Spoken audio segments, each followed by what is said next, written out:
För de som följer internationell fotboll är möjligen holländaren Raymond Verheyen en person de lagt märke till. Inte sällan får han rubriker när han kritiserar olika storklubbars träningsupplägg och förklarar varför de drabbas av många skador. Han fick själv spelarkarriären förstörd som tonåring av en skada och satsade istället på att bli tränare och gick väldigt snabbt fram. Därefter har han varit assisterande till olika landslagstränare från EM 2000 och ända fram till VM 2014 där han faktiskt ingick i Argentinas stab och alltså firade ett VM-silver om man nu firar dem. Dessutom har han jobbat i storklubbar som Barcelona, Chelsea, Manchester City och FC Zenit Sankt Petersburg och en del andra. Han föreläser över hela världen med sin eget företag World Football Academy som bas och är ganska hård som holländare brukar vara. Eller kanske är det för att man är svensk som man tycker att han är hård. Men efter en föreläsningsdag i Stockholm så fick jag möjlighet att sitta ner med honom och vi börjar som vanligt podden med en faktaruta.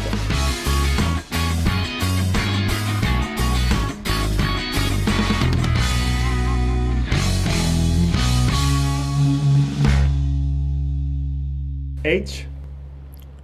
43. Family? One wife, daughter, son. Live? Amsterdam. Education? University of Amsterdam. Salary? I don't know.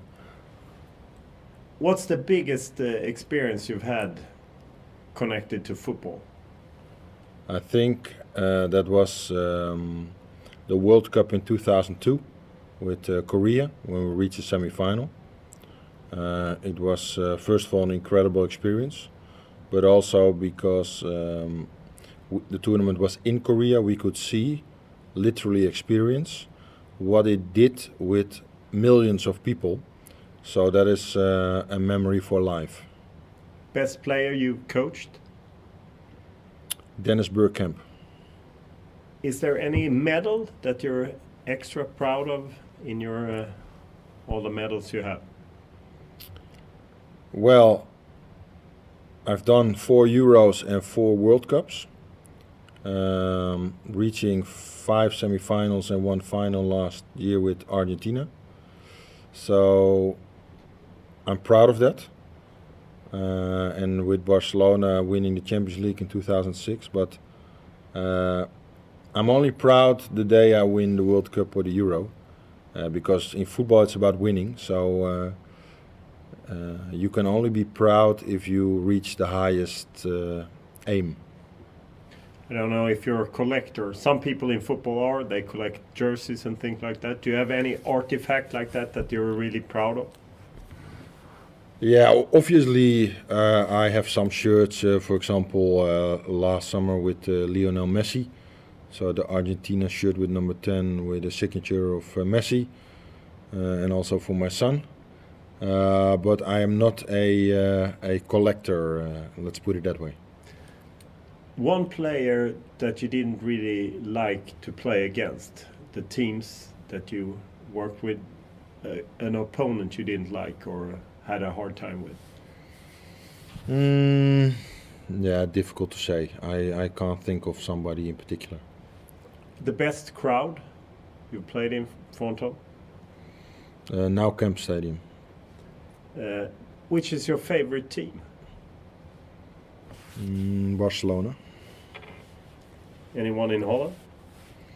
Feyenoord. What kind of car do you drive? BMW. Do you have a motto? The sky is the limit. When was the last time you cried?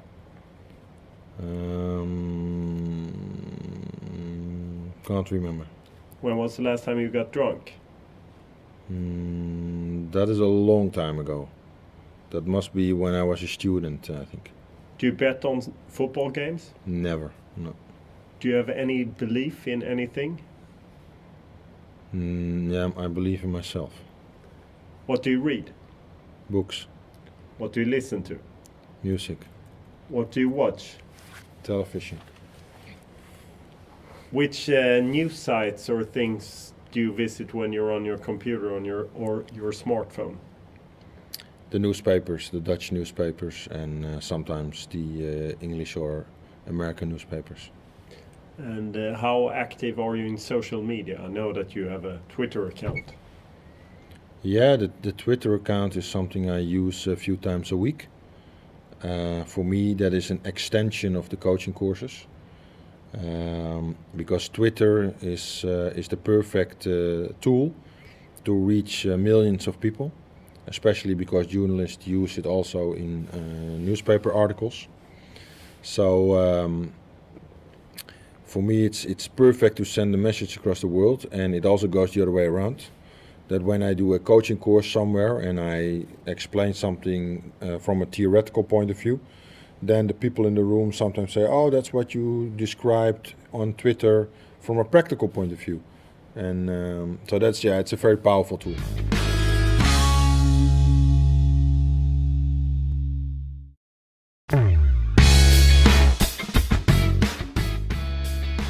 I nästa liv vill jag bli holländare. Ja, det var så jag tänkte när jag följde Raymond Verheugen föreläsa för en hel rad svenska tränare. Och där fanns profiler som Peter Gerhardsson från Häcken, Micke Svensson som nu är uttränare i Halmstad BK och även en sån som Viasats Claes Andersson. Ja, holländarens kunskaper och hans sätt att tycka och tänka kring fotboll, eller rättare sagt baserat på fakta, har han kommit fram till vissa slutsatser. Det är åtminstone så han vill sälja in sig. Det lockar till sig stort intresse och han är rätt spännande. Och det var uppenbart när vi pratades vid att Island och Lars Lagerbäck har gjort intryck på Verheugen. Inte minst för att Island slog ut Holland på vägen till EM 2016. Där ju Holland får sitta vid sidan.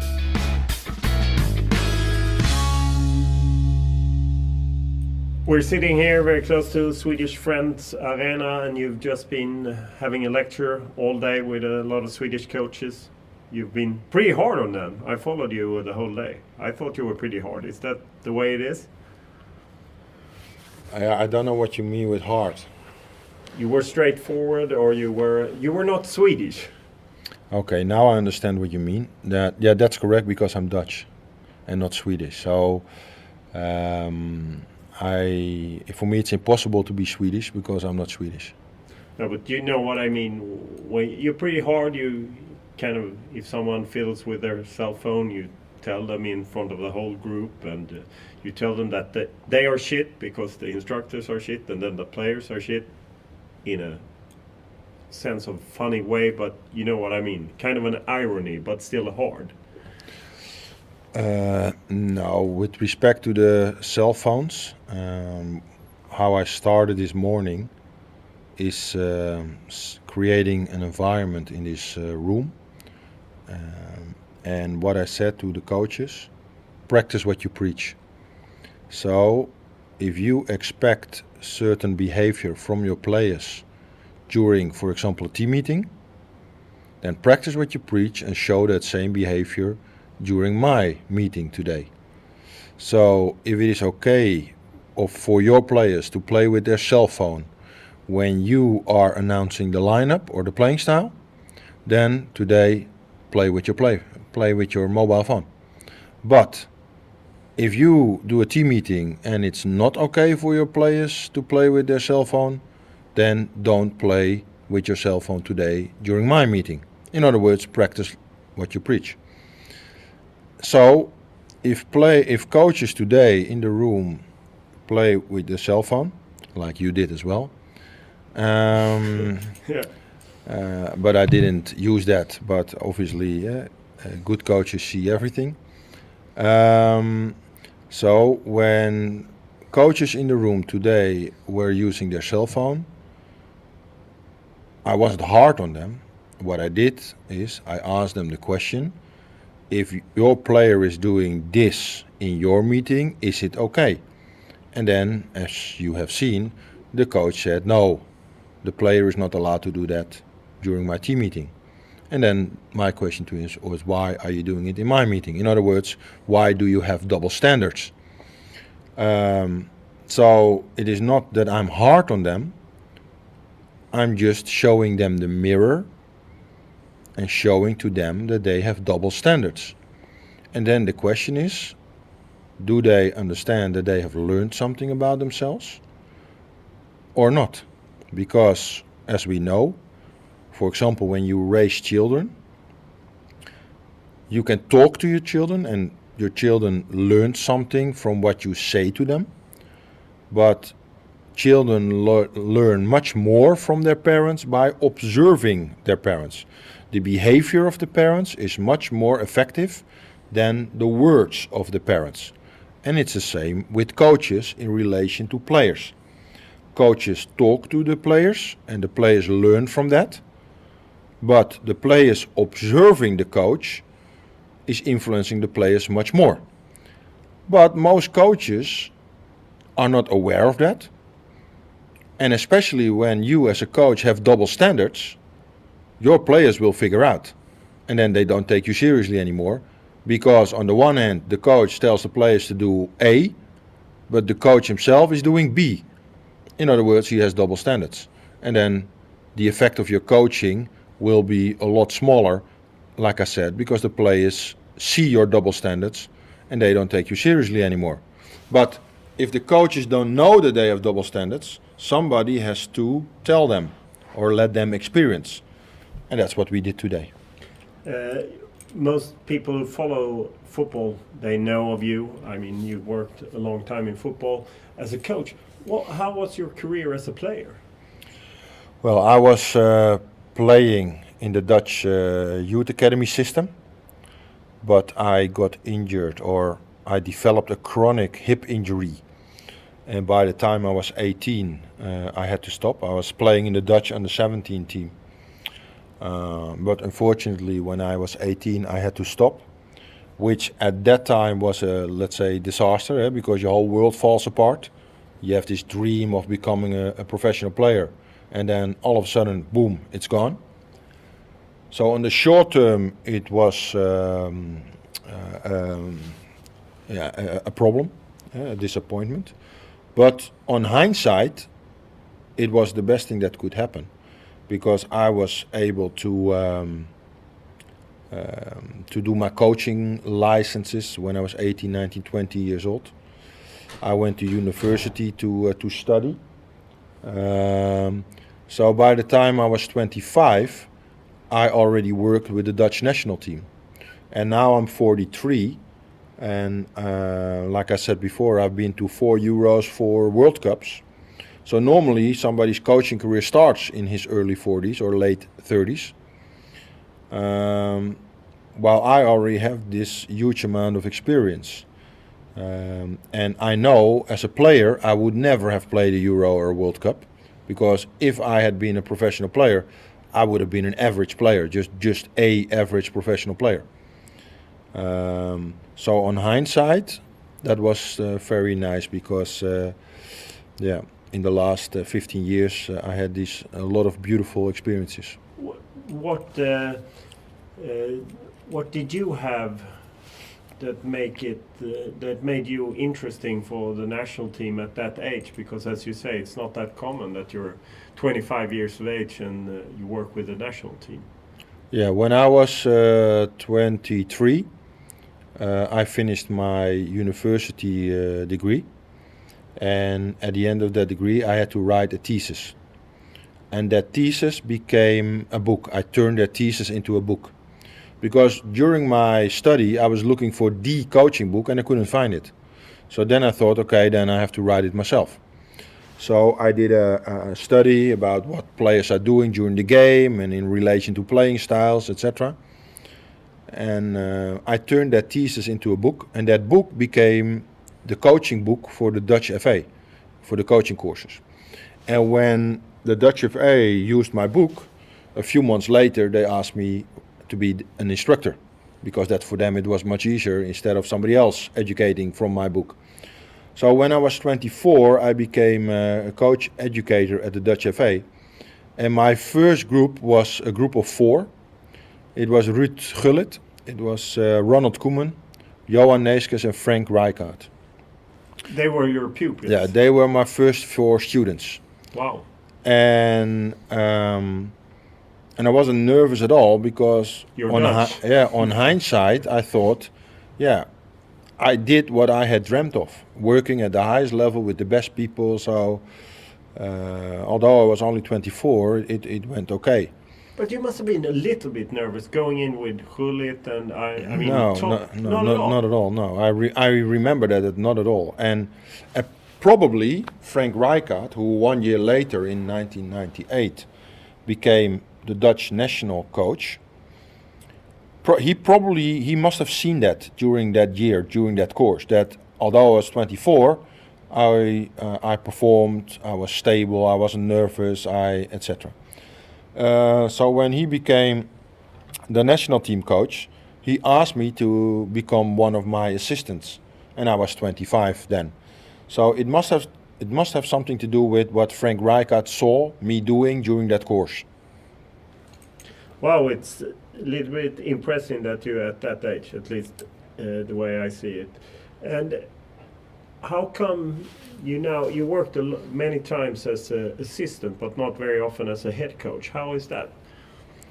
Yeah, I don't have the ambition to be a head coach. That's why I haven't done my pro license, because if you want to be a head coach, you need your pro license. But I stopped after my A license, and I said, okay, I don't want to go any further. Like I said, I don't have that ambition. Why? Because I think that the assistant role suits me much better. I am a, let's say, philosophical person, an analytical person, who likes the, let's say, longer term process. And the short term process, like worrying whether the ball goes inside the post or outside the post, that's not interesting for me. Or having to do all these press conferences every 3 days or every 6 days or whatever. For me, that's boring. It's like as if you live in a tunnel. It's one-dimensional. If you are a head coach, you live in a tunnel, and the only thing you have to do is winning. And I'm a creative person. I like to develop football. I like to take football to a higher level. Like I said, because I'm more like a philosophical and analytical person. And when you are an assistant, you have that freedom because you are not responsible for the end result. You are supporting the head coach, assisting the head coach. That gives you a lot more freedom to be creative and to develop processes. So I have been a head coach at the highest amateur level in Holland, and for 1 year, and with the Dutch with Feyenoord Rotterdam with the second team, the under-23 team. And the funny thing is that with both teams we won the title. And often when coaches win the title, they think it has something to do with them, and they think, oh, I have 2 titles now, so I must be really good. But despite the fact that I was head coach for 2 years, and in both years I won the title, I still thought, nah, this is not for me. So I think that says it all, because normally people get carried away with winning titles and then they say, oh, I must be a head coach. And the fact that I won 2 titles and I still stopped as a head coach, yeah, that is the ultimate proof that I don't want to be a head coach. You were also involved in Wales, the national team, when Gary Speed was the head coach, and you worked together. You were the assistant coach, and then he passed away, committed suicide. Very sad. How was that situation? Well, that year 2011 was beautiful. It was really one of the nicest things I have experienced, because in the first 6 months of 2011, that is what we call the phase 1 of the process. We had to make everything perfect off the pitch, because it was a very amateur situation, and it was the organization was very poor. So we had to create a perfect situation off the pitch, because if the hotel that you stay in is not good, that there is no telephone reception, or the internet is extremely slow. If you are gonna put demands on the players, if you want your players to join the transition for 90 minutes, and you say to the player, hey, join the transition, then the player is gonna say, hey, arrange a good hotel, you know? So first, if you wanna be demanding to your players, first you have to be demanding to yourself and create a perfect situation off the pitch. And that's what we did for the first 6 months. And then in the second 6 months of 2011, we changed our attention from off the pitch to on the pitch, and we started to develop the playing style. And we started as 128 in the world, and 3-4 months later we were 40 of the world. So things went very quickly, and that was the biggest jump on the FIFA ranking ever. And FIFA awarded us with the best team in 2011, which in itself doesn't mean anything, but at least it was a sign that we were on the right way. So we could see that there was a lot of potential with this team. But yeah, unfortunately, in Sunday the 27th of November, I will always remember that, of course, the rest of my life. I got this phone call at around 10 o'clock from Craig Bellamy, and he said, and I knew because he had to play the game Man City-Liverpool later that afternoon. So a player calling you in the morning before such an important game, that normally doesn't happen, because they are focusing. So immediately I knew something was wrong when I saw his name on the display. And then he told me, and that is, it's sad. Yeah.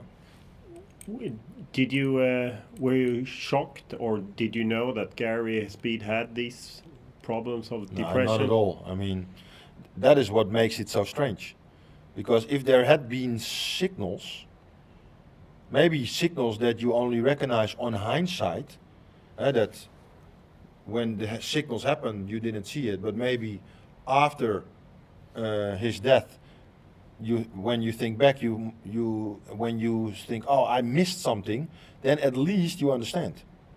But even when I was thinking back for those 11 months, I couldn't think of anything that would explain this. So yeah, what can you say? It's a very weird experience.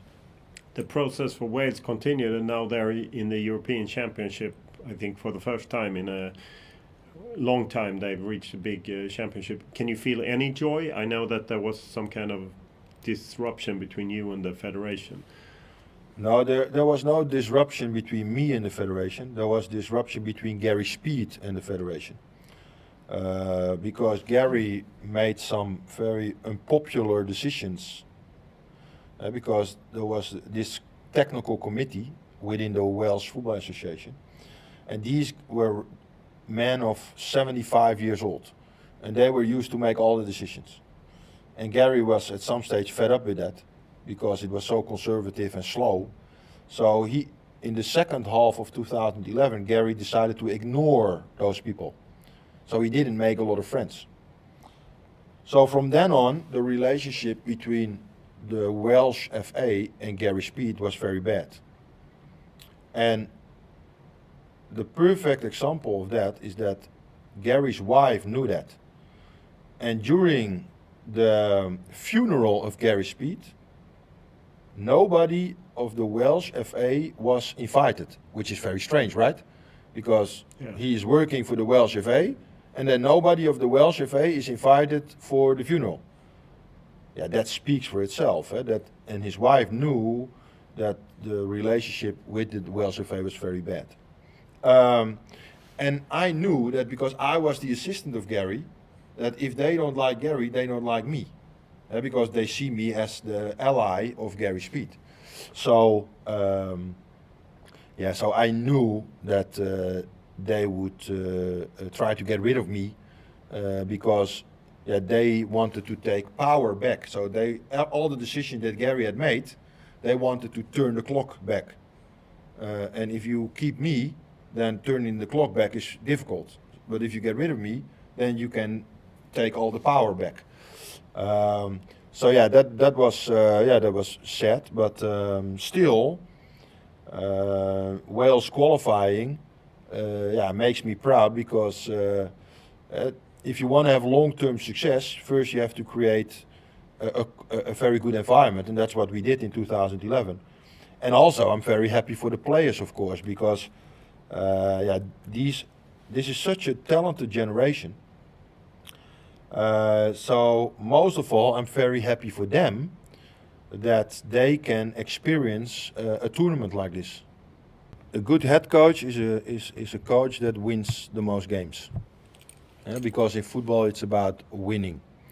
But winning obviously is the outcome of a process. And there are basically two ways to coach a process in football. You have two categories of coaches. You have the teachers and you have the managers. The teachers are coaches who are very strict. They have a method, and wherever they are, they apply that one method. So wherever they go, the club, the players, everybody has to adapt, adjust to the method of the coach. It is my way or the highway. And that's what you call the teacher. And this teacher is perfect for young players, because young players don't have a reference of their own yet. They are relatively inexperienced. So they want the coach to tell them what to do. So this very strict coach is ideal for young players, because then the players, they like the reference of the coach, because then they can hold themselves, they know what to do. On the other hand, you have the people's managers. So for the people's managers, their method is not the objective, and the players have to adapt to the method. No, for the people's managers, their method is only a tool.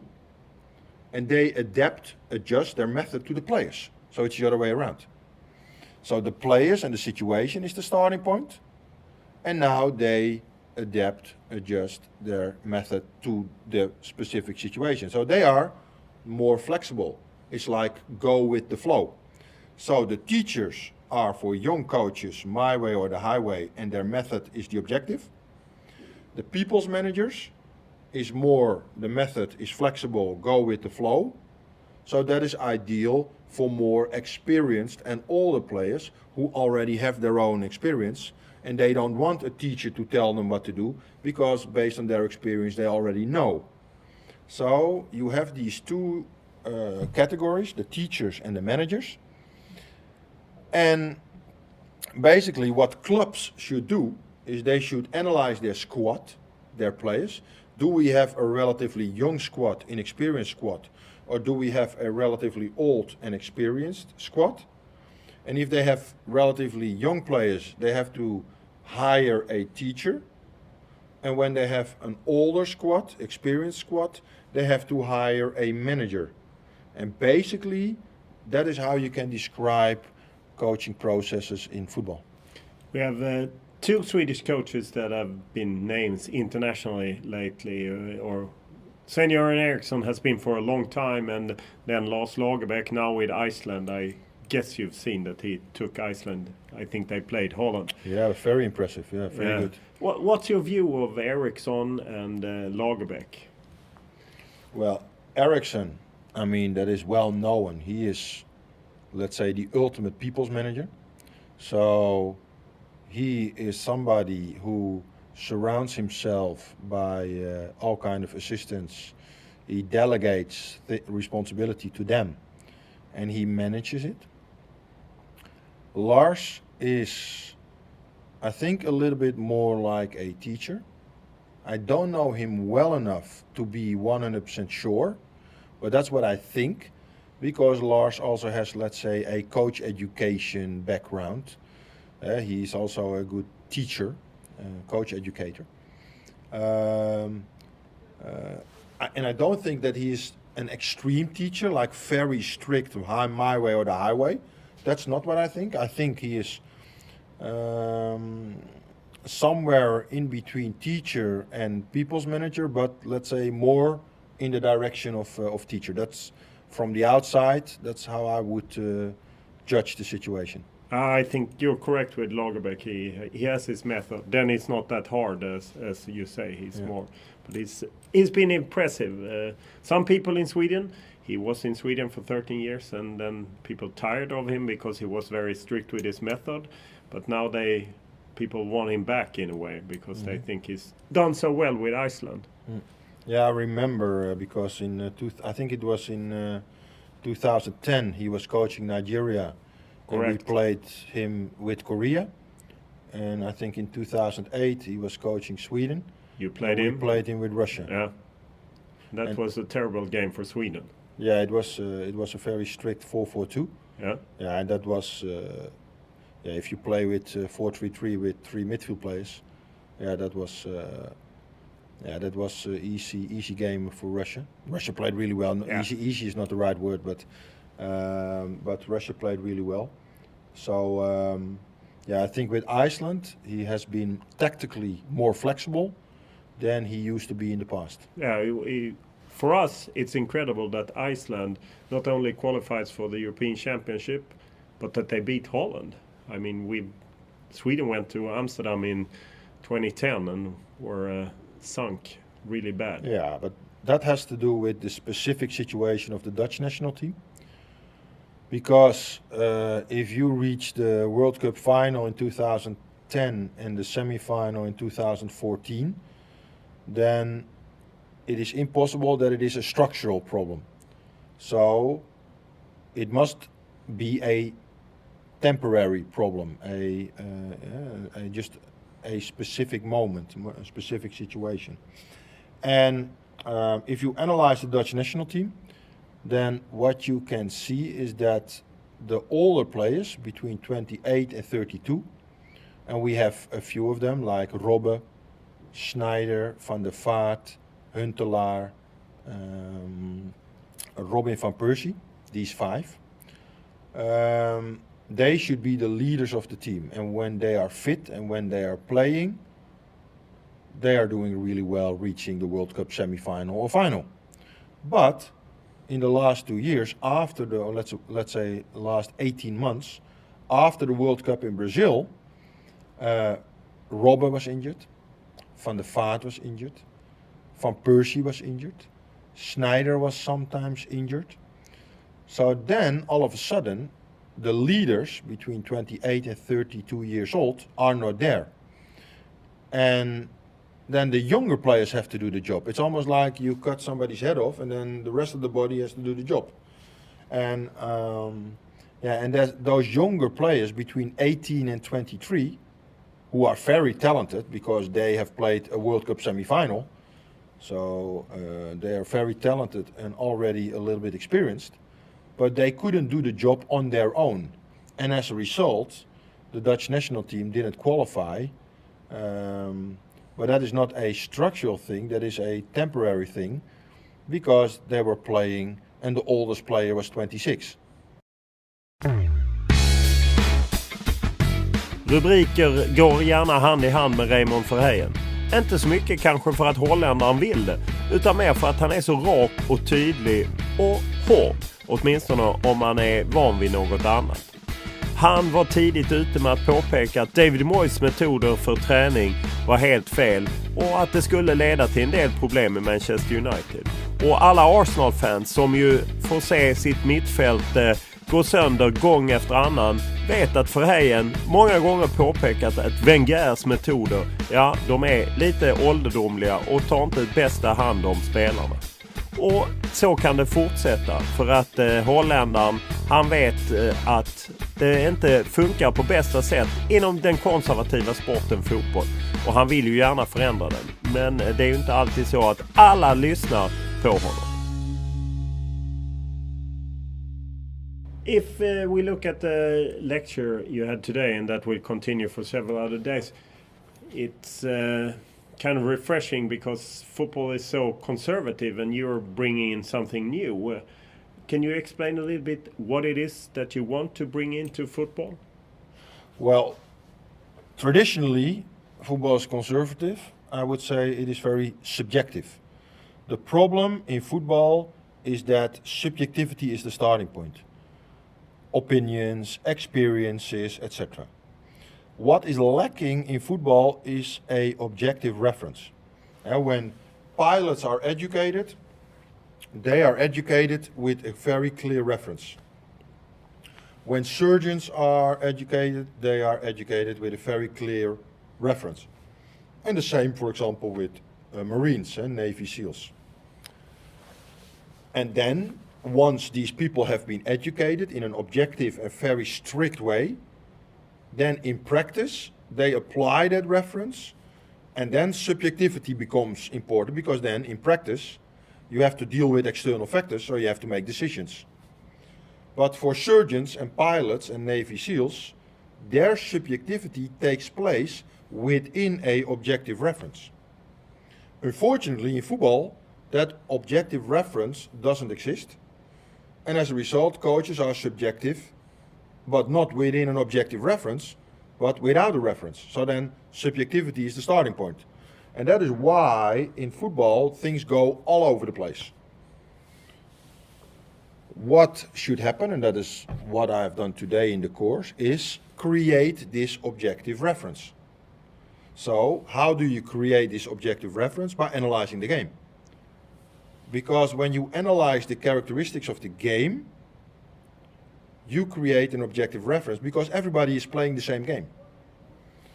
And I can imagine that it is new to you, but at the same time that's also very sad, because all I do is keep it simple, keep it objective, and just describe what is happening on the pitch.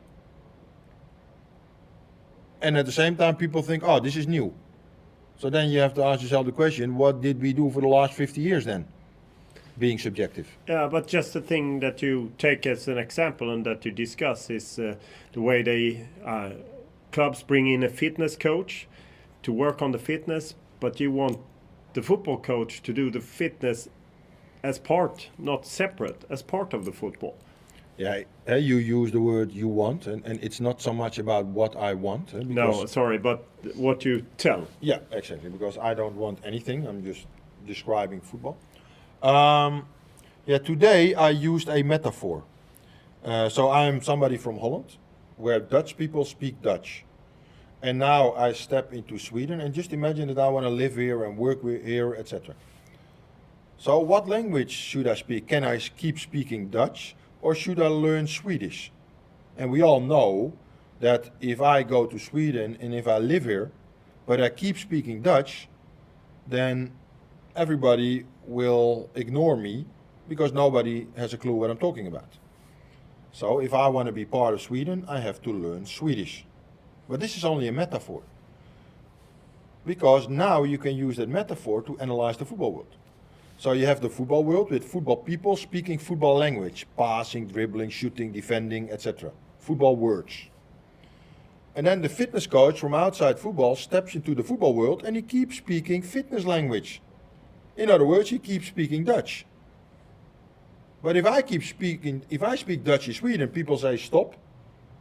But if the fitness coach steps into the football world and he speaks fitness language instead of football language, nobody says stop. So what should happen is that football world should define fitness in football language. What does that mean? In football, you want to make football actions, but you want to make them as frequently as possible to play a high tempo. And you want to make them for as long as possible, because the game is 90 minutes. So football fitness means making football actions as frequently as possible and for as long as possible. That is fitness in football language. And who is the person who is specialized in developing more actions per minute, higher tempo, or actions for longer 90 minutes? Whose core business is this? The football coach. So that is the message of today. How come it hasn't been like this? You talk about UEFA, FIFA not implementing this. I mean, it should, as you say, it's pretty clear cut. It should have been like this. Why hasn't it been like this? Because FIFA, who is responsible for the game and educating the game, hasn't analyzed the game. That sounds very strange, but that is what it is. So instead of analyzing their game that they are responsible for, if they had done that 60 years ago, they would come up with the same conclusion as I did today. In football, we want to make actions, and we want to make them more often and 90 minutes. But that is the conclusion they should have drawn 60 years ago. But how come coaches hasn't drawn that conclusion a long time ago? How come they've put the responsibility of fitness for a fitness coach? Well, coaches are educated by associations. So the football association is organizing a football course, and the least you can expect from a football association is that they educate their coaches in football language. They teach them about tactics in football language. They teach them about technique in football language. They teach them about game insight in football language. And then all of a sudden, when it's about fitness, they educate them in non-football language. Well, if you educate football coaches about fitness in non-football language, you develop the perception inside coaches that fitness is non-football. In other words, something else than football. So the way coaches have been educated is the reason why coaches think consciously or subconsciously that fitness is something else than football. If you educate coaches about fitness in football language, coaches develop the perception that fitness is football. If you educate coaches about fitness in non-football language, you develop the perception that fitness is non-football. And if coaches think that fitness is non-football, they are going to hire somebody, a non-football coach, to develop non-football fitness in non-football exercises. It's a self-fulfilling prophecy. Can you perceive a change, or are they continuing in the old school way? Yeah, people are continuing in the old school way, so that is a given. That is something, that is what it is. But we have started the World Football Academy 6 years ago, in 2009, and our mission is to educate football coaches in football language with football exercises. So not based on opinions and experiences, not based on subjectivity, but we develop courses in which coaches are educated in an objective way based on the characteristics of the game. And in the last 6 years, we have gradually developed departments on all the continents now. So we have departments in Japan and Australia, Dubai, South Africa, Europe, South America and North America. And we don't want to change the world, and we don't want to convince everybody. No, our mission is to give coaches who want to learn the opportunity. And everybody who wants to keep it old school, they can keep it old school. And we will not call the police. We accept that. But we only give coaches, especially the next generation, of course, because they are much more open-minded. We give coaches who are interested the opportunity to do it in football language. You've gotten quite a few headlines through the years, especially in England. The English press likes you, and you are quite hard against some of the old school coaches, dinosaurs and whatever you call Moyes and all of those guys. What's your view of that? Is it something you like, the headlines, or is it just part and parcel of the game? Yeah, it has nothing to do with being hard. What I do is I just stick to the facts. And if certain coaches have injury crisis season after season after season, then at some stage they develop a pattern. And at some stage I recognize that pattern, and then I am able to predict it in advance the next season, which is what I do. I always say it in advance. And that is not being hard, that is just sticking to the facts and drawing conclusions. Well, like I just said, our mission with the World Football Academy is more directed to the next generation than the current generation. Because basically the current generation, the older generation, they're already stuck in their ideas and beliefs and etc. So it is very difficult to change the thinking of older people who are already stuck in their ideas. So we are not so much focusing on the older generation, we are focusing on the new generation, the younger guys. And so we don't want anything from the current coaches. And we don't want anything from them. Basically what I'm doing is I'm using them to show the next generation how not to do it. So I use the mistakes of the current generation to teach the next generation. But are you surprised that, I mean, clubs like Chelsea, Manchester City, Arsenal, Manchester United, they're investing enormous amounts of money in players, and are you surprised that they accept these older generation coaches, the methods they use? Well, you should be surprised, because it is very strange that if you are Arsenal and when you have everybody fit, you are maybe the best team in the league, but almost never you have the best team on the pitch. Because Arsenal has the worst injury record by far in the last 10 years of the Premier League.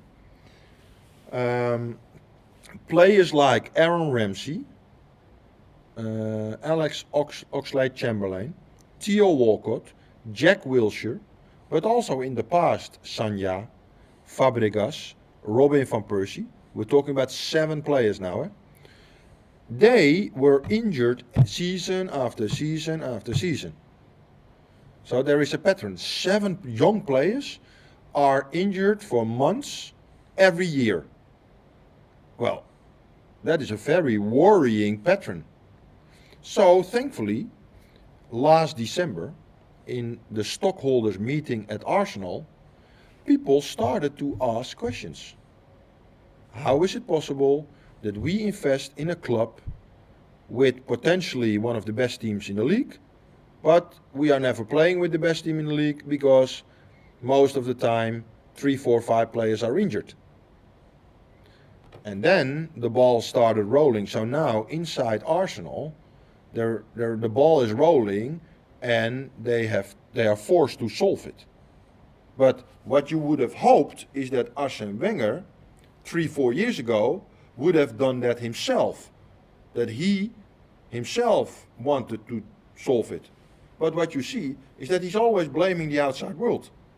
He is blaming the referee, he's blaming national teams, he is blaming nutrition supplements, he is training the training pitch, whatever. Is it possible that is it the training methods that are causing the injuries, or are they training too much? Or the most important reason for injuries in football is fatigue. Because if you are accumulating fatigue is kind of tiredness in the muscles. Yeah.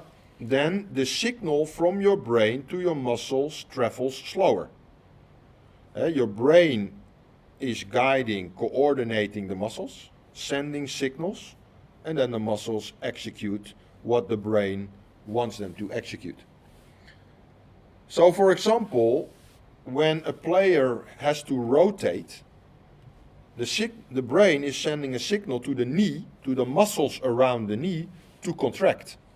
Because if the muscles around the knee contract, they stabilize the knee, and then you can rotate without a problem.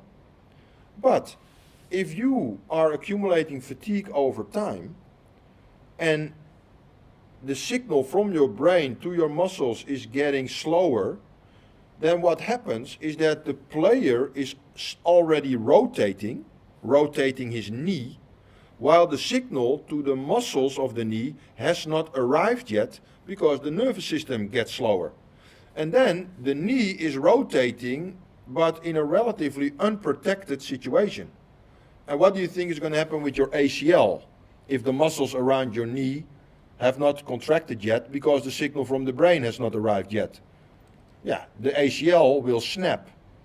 But the player is rotating, there is not a single opponent next to him. It is a very innocent action. So people say, that is strange. No opponent attacking him. It is a very innocent action. And he is snapping his ACL. Oh, that is very unlucky. So people call ACL injuries often unlucky. While in reality, it has to do with accumulation of fatigue. And what does that mean, accumulation of fatigue? Within a session, you develop fatigue. That is no problem. If you want to improve, you develop fatigue. So fatigue within a session is okay. As long as you get rid of the fatigue before you have the next session. But if you train too often, the time between the training sessions is shorter and sometimes too short to get rid of all the fatigue. As a result, you start the next session, but you are still tired from the previous session. During the next session, you develop new fatigue, and so you accumulate fatigue. If this process continues from day to day, week to week, and month to month, the fatigue in the body accumulates, because there is not enough time between sessions to recover.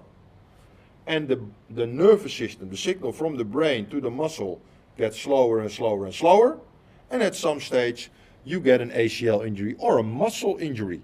So the most important reason for injuries in football is fatigue, because then the coordination, the control over your body goes down.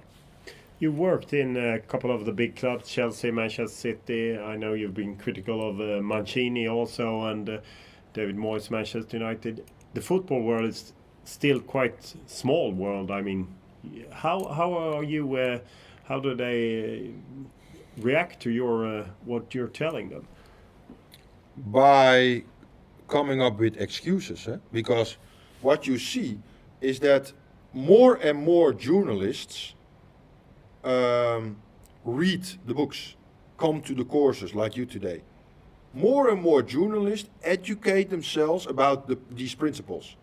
And then these journalists are here in the course, for example, like you, or they read books, and they understand it. And they think, yeah, this is simple, this is logic.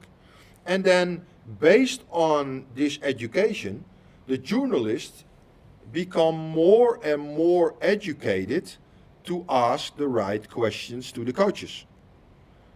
So for coaches, it becomes more and more difficult to explain injuries. And then the only way for them to escape, instead of saying, yeah, I did it wrong, the only way to escape is blaming external factors. The referee, the opponent, the pitch, the weather, the fixtures, the national team, etc. So journalists become more educated. They understand that something is wrong, and the coaches try to escape by blaming external factors. So that is what they do. How often are you contacted by players who want help with their I mean, they understand that this is not really good for me. I need to get my own coach who can help me with my fitness. How often does that happen? I know you helped Craig Bellamy, example. Yeah. Well, that happens frequently, but the only way that I help a player, if the player gets permission from the head coach for me to help him. Because if I want to help the player, I have to influence, change his training program. I have to balance his training program better. That means that I must be able to influence what this player is doing or not doing in relation to the team training. And that is only possible when the head coach supports this process. So that is the only way that it works. How often does a head coach say no? Yeah, that happens a lot. But yeah, I make the player responsible for that process. So the player asks me, I tell the player, I want to help you, but only when the head coach agrees. And then the player has to sit down with the head coach. Yeah, and then 9 out of 10 times, the head coach says no. which again says something in itself. Can you tell me any players who have gotten a no from their head coach? Yeah, obviously not, because I don't think that from a confidential point of view, those players would appreciate that, because it puts them in a difficult position also in relation to the head coach. So I don't think that is a very smart idea, but you will probably understand that. Under föreläsningsdagen med svenska tränare så tryckte Raymond Verheyen dit lite provokativt några gånger. Och han gjorde det naturligtvis för att få reaktion. Ibland körde han det enkla och bara skrika "Hello!" för han inte fick någon reaktion. Ja, vi svenskar är ju inte direkt så det sprakar om det alltid i sådana sammanhang. Och en gång så försökte han också trycka till med sportsligt att men det i Sverige är för tamt och det ena med det andra och ni vinner inte och det är jantelagen och som finns i Skandinavien och så vidare. Och då var det någon som påpekade, jo men vi vann ju U21-EM i somras. Och då bara dräpte han till med att, jo, tro inte att U21-EM är någonting egentligen. Holland vann både 2005 och 2007. Hur många spelare var det som nådde A-landslaget? Ja, 1 eller 2 på sin höjd. Så att man ska inte tro att man är någonting. Åtminstone inte om man inte är holländare. Men uppfriskande är det i varje fall. What's your relationship with Swedish football? I think you worked with Henrik Larsson, with Rijkaard in Barcelona, or not? Yeah, in 2006, when they won the Champions League in Paris against Arsenal. But I don't know him that well, obviously, because I haven't seen him ever since. But from what I saw, there was a documentary on Dutch television that he was coaching Helsingborg, I think. Yes. And obviously it's a snapshot and only from the outside. But I had a good impression. It felt like he was ambitious and committed and trying to make the best of it. So hopefully he will make a good coach. You also worked with Feyenoord. I think the season John Guidetti went there on loan from Manchester City. Did you work with John Guidetti also? Yeah, he was scoring a lot of goals. There was a lottery ticket. I already knew him because he was once playing with Sweden, I think Sweden under 17 yes. against Holland under 17, and he scored 4 goals in a 4-3 match. So I had already seen him when he was younger. But yeah, he did a great job, and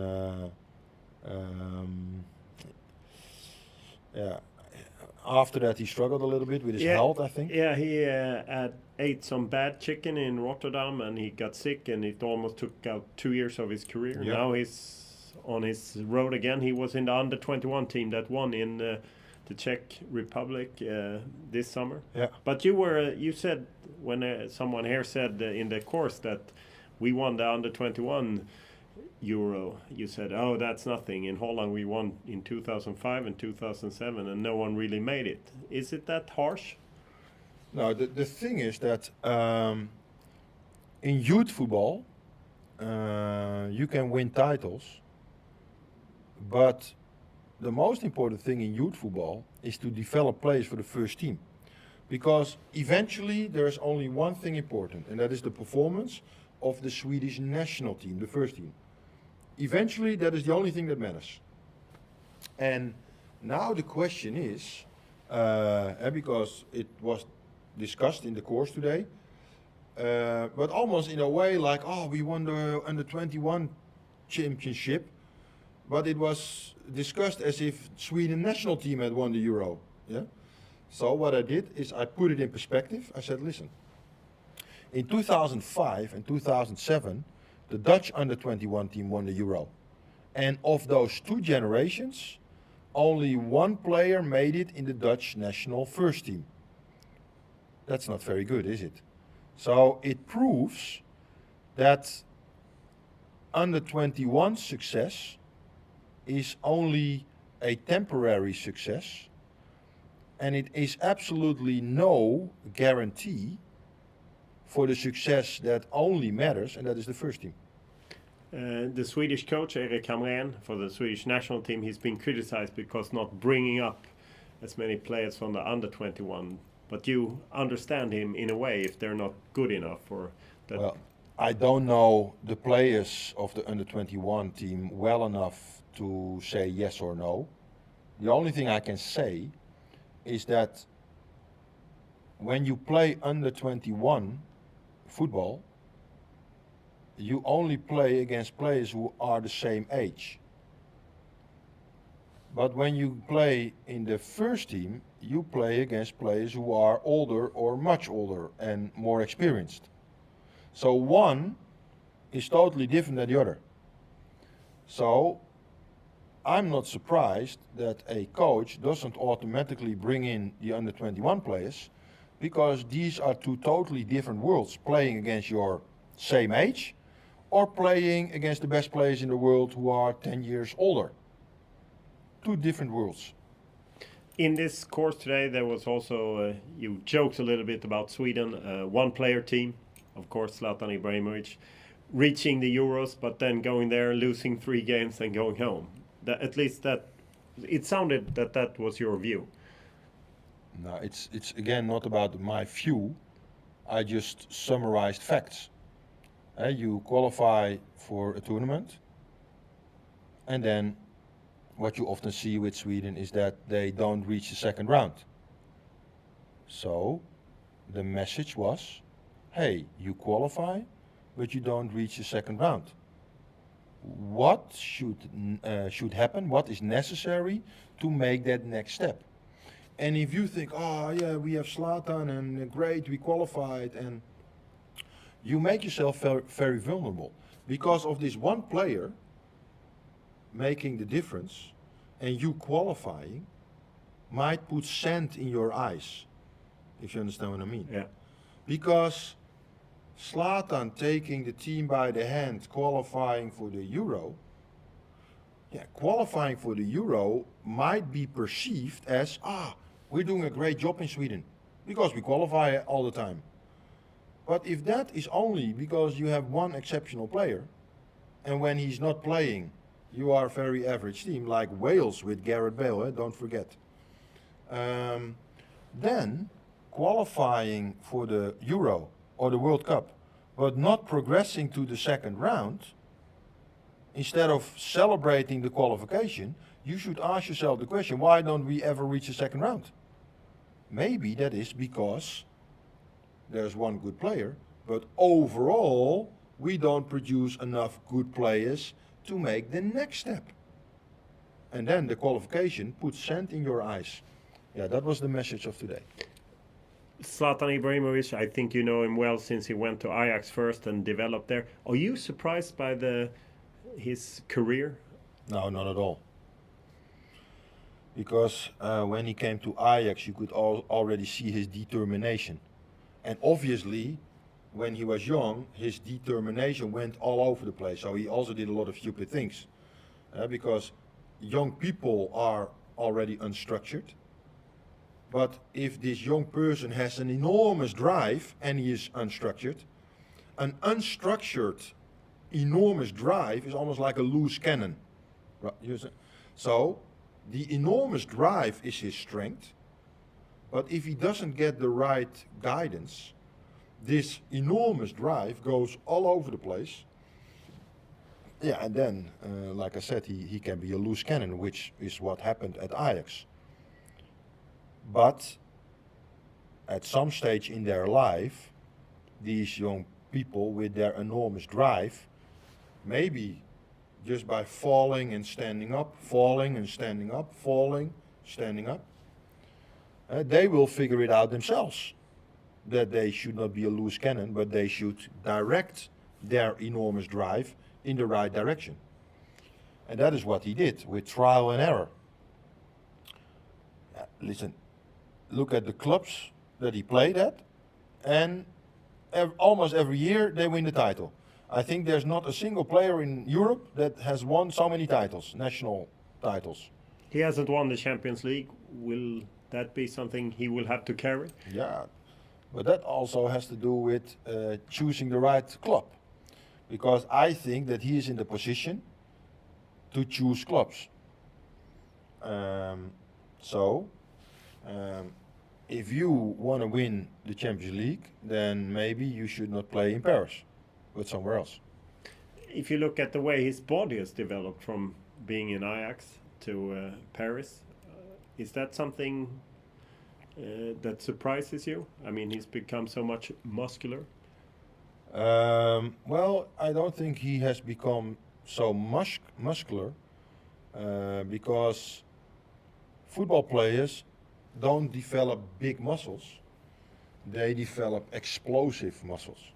It's like with volleyball. I don't know whether you have seen volleyball. Yeah, I know. These guys can jump extremely high, but they have thin legs. So it is not so much about how big the muscle is. It is about how much percentage of the muscle you can use. So if you have a muscle and you only use 60%, your brain is only using 60%, then it makes no sense to make the muscle bigger. So you make the 100% 110% because you are only using 60% of the 100%. So it makes much more sense to learn to use 70%, 80%, 90%, 100% of the 100%. In other words, instead of making the muscles bigger, you should learn to use your muscles better. And that is what you see. In combination with when they get older and their muscle or their body fat decreases. When these guys are young, their nutritional habits are not the best in the world. So they live in Amsterdam on their own in an apartment. They don't cook, so they go out and take a pizza or Chinese or whatever. But when they get older, they become more and more professional. They start to focus on their nutrition, and then their body fat goes down. So that is so instead of making their muscles bigger, you see their muscles more. Okay. If you look at Zlatan, he's 34 now. Usually, before, forwards usually stopped scoring goals around 30, injuries and things. Is that something that's exceptional for him, that he's at 34 years of age still scoring a lot of goals? It is exceptional compared to many other players, absolutely. I think that, like I said, he has become much more professional compared to when he was playing with Ajax. He takes care of his body.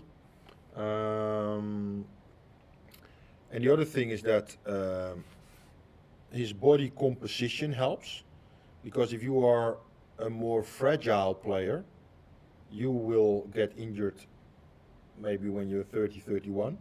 But he, just by nature, is a very big player. So that also helps.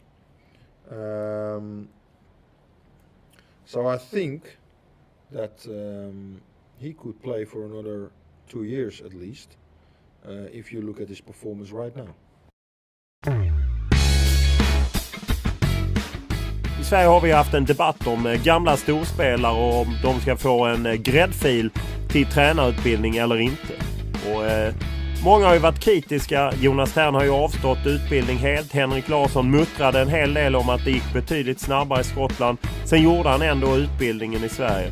Patrik Andersson är en annan som har velat kliva in på olika positioner i fotbollslivet för att dra nytta av hans erfarenheter, och att man ska liksom se till att de gamla storspelarna som varit med på högsta nivå, som därmed kan det mesta, ska kunna hjälpa till inom svensk fotboll. Fredrik Ljungberg var ju en annan spelare som var ute och tyckte att förbundet inte gjorde rätt. Och vi i media, bland annat jag själv, har ju hakat på det där och tyckt att det är klart att man borde ta nytta av de här profilerna som gjort så mycket och som lärt sig så mycket på vägen. Därför är det lite uppfriskande med Raymond Verheyen som inte skräder orden om hur det är när storspelare och om de ska få en gräddfil eller inte. Han har en helt annan åsikt i den frågan. Former players have a lot of knowledge and experience about football because they have played football at the highest level. So they have been there. They know what it takes to play football under the most difficult circumstances. So potentially they are the best coaches. But when they finish playing, that knowledge and experience is in their brain. It's inside them. But when you are a coach, you need the ability to transfer that knowledge and experience onto your players. So you need communication skills, you need methodology, you have to be systematic, you need teaching skills, etc. But these players, they have been player from, let's say, 16 till 36. So for 20 years, they have lived like a professional player. And most professional players, they live like in a bubble. They live like a local, they are the local hero, and everybody is admiring them.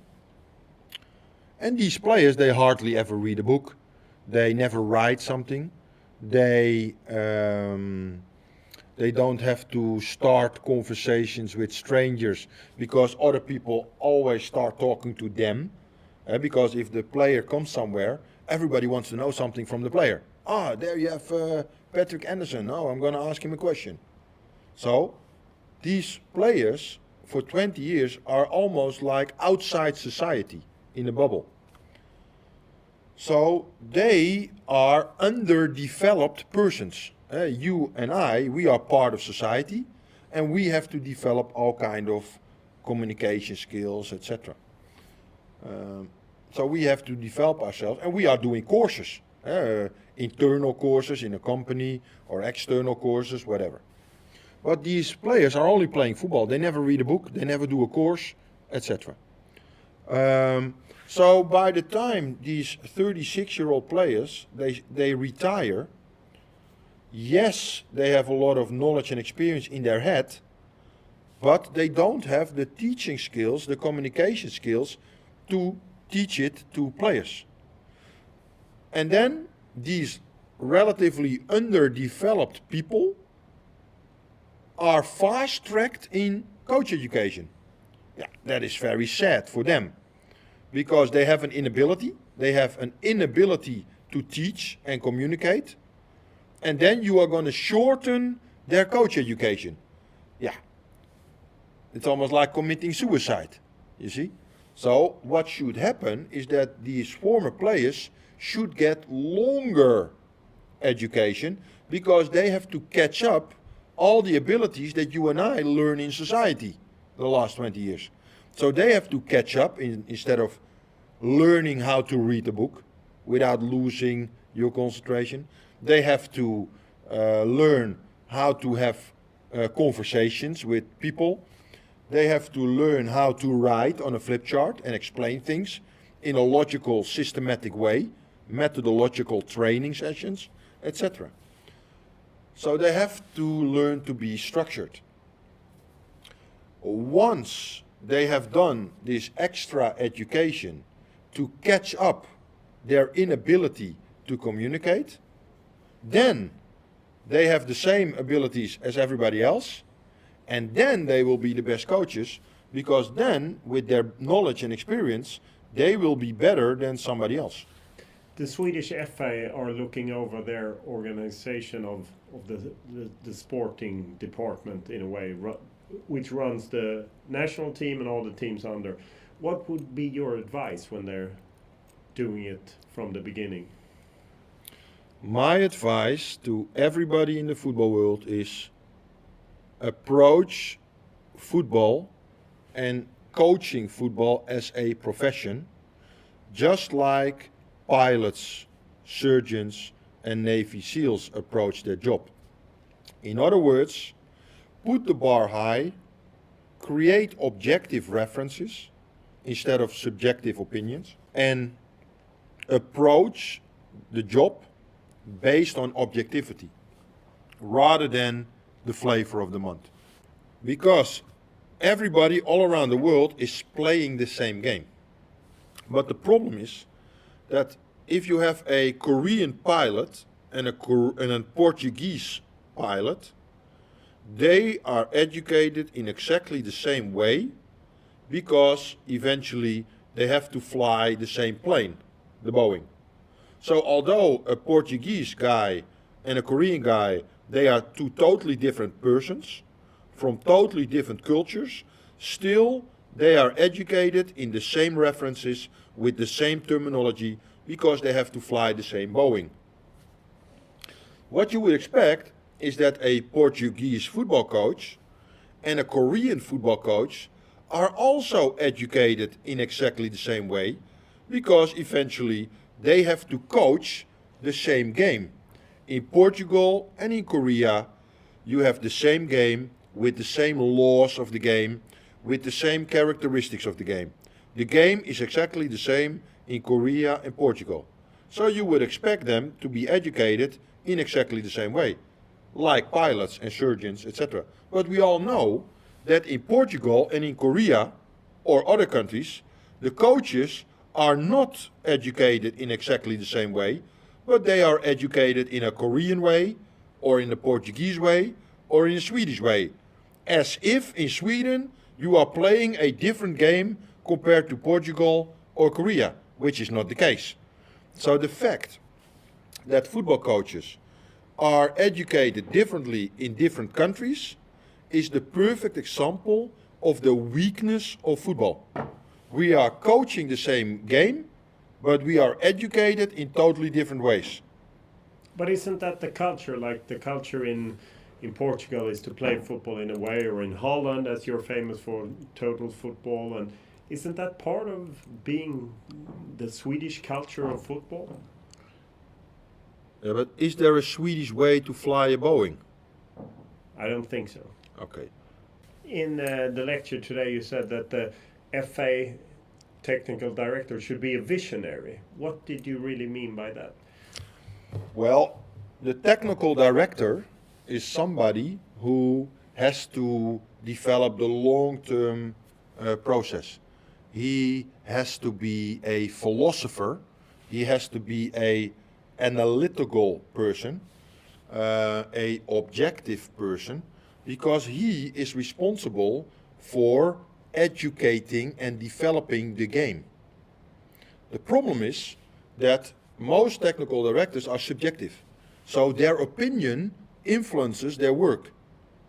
But that means that a technical director is the flavor of the month, because if the technical director is doing his job based on his opinion and experience, in other words, subjective, then that means that if you have technical director A with subjectivity A, and then next year you have technical director B with subjectivity B, then you have two technical directors who are doing things totally different. But they are technical director in the same sport. Yeah, I rest my case. I can't make it more clear that when you play the same sport and you have two technical directors who are doing things totally different. In other words, they fly the Boeing totally different. Yeah, with airplanes that's not allowed, but in football apparently that is allowed. Yeah, that is the weakness of football, subjectivity. Thank you very much. You're welcome. Raymond Verheyen var i Sverige och föreläste för första gången hösten 2014. Och redan då så blev jag kontaktad av Johan Svensson som jobbar för World Football Academy, eller egentligen det egna svenska företaget J2 Performance. Han undrade om jag var intresserad av en podd, och det var jag naturligtvis, men det hanns inte med den gången. Däremot kom Johan tillbaka och sa att nu kommer han igen och du kan få göra en intervju. Men Raymond vill att du sitter med hela dagen för att du bättre ska förstå vad du ska fråga om. Det hade både Johan och Raymond rätt i, även om det blev långa 12 timmar med den här holländaren. Och jag bara älskar ju att han noterade att jag någon gång fingrade på min mobiltelefon under den långa dagen och kunde skjuta in det. Han är en speciell person och jag kan nog egentligen för lite för att ifrågasätta honom. Men det han säger låter ju så väldigt klokt och tydligt, och är det en sak jag kan hålla med honom om så är det ju att fotbollen är oerhört konservativ värld och att man har väldigt svårt att slå igenom med nya saker, för man gör gärna grejer som man har gjort förut. Även för jag tror att MFF-spelarna slutat springa i Tilandsparken för att göra en jämförelse från förr i tiden så att säga. Och Raymond Verheyen, ja, han tar inga fångar och det gillar man ju på något sätt, även om han försöker klä in det i att han bara sysslar med fakta. Det är inga åsikter. Men finns ju en sak det här hur man presenterar fakta på olika sätt. Men intressant var det, och är man lagd åt det hållet, det vill säga att man sysslar som tränare eller något liknande, då kan jag verkligen rekommendera att besöka en sån. Jag säger inte att man behöver ta efter allt, men det var oerhört intressant att höra honom berätta om hur fotbollen fungerar och hur den borde fungera. Och podden rullar som sagt vidare, och tacksam för all feedback, alla reaktioner och allting. Mail olof.lund@tv4.se eller Twitter Olof Lund eller Instagram Olof Lund. Tack för den här veckan.